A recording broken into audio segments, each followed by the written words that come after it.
Today,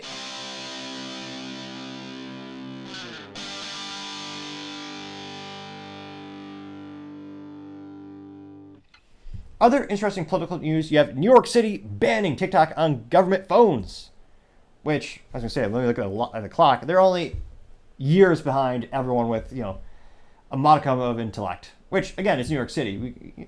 They're usually far behind in many ways.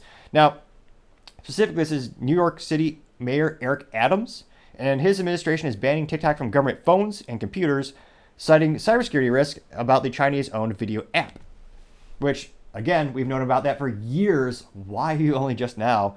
It is hilarious. Are people going to start calling him a Republican now? Because he's articulately asked the Biden administration to help secure the border, which, again, wind back the clock a couple years back. New York historically has been what they usually call a sanctuary city, where they won't prosecute you if you are illegally enter or overstaying a work visa in the United States. They welcome you with open arms. And they didn't care about traditionally the border states, where they are the ones who usually feel more of the impact when it comes to the public resources being tied up, and how that could be very disadvantageous. Everything from public schools, where again teachers have the capacity to teach so many kids. There's more kids than they can handle, the quality of education decreases, which is saying something because the quality of education seems to be increasingly getting worse and worse in the United States.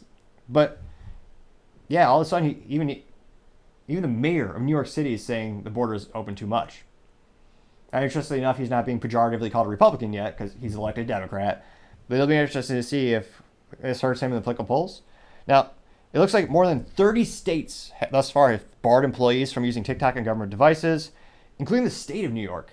So they were pretty late to the game. They adopted those policies back in 2020. Which, again, as a government employee, you shouldn't have any apps on your phone. You should have email and a phone. Maybe the internet.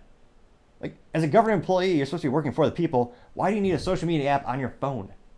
There's zero business use case, or in this case, the government use case, to actually have that on your phone, especially because it's just glorified Chinese spyware. I think it's a psych op by the Chinese government, especially because if you look at how it's used in the U.S., it's maliciously used. In China, actually, the content for the Chinese app, for the kids there, where the kids are using it, they actually teach the kids to be patriotic and actually explore careers in STEM fields. Whereas in the United States, it just glorifies a lot of mental disorders and morally vacuous activities. And it looks like, in terms of the federal government, when it comes to TikTok, they passed a law banning TikTok on government devices in December of 2022. So it'd be interesting to see. I don't know if he's doing this to get more votes. Well, I was going to say maybe they'll just vote for him no matter what.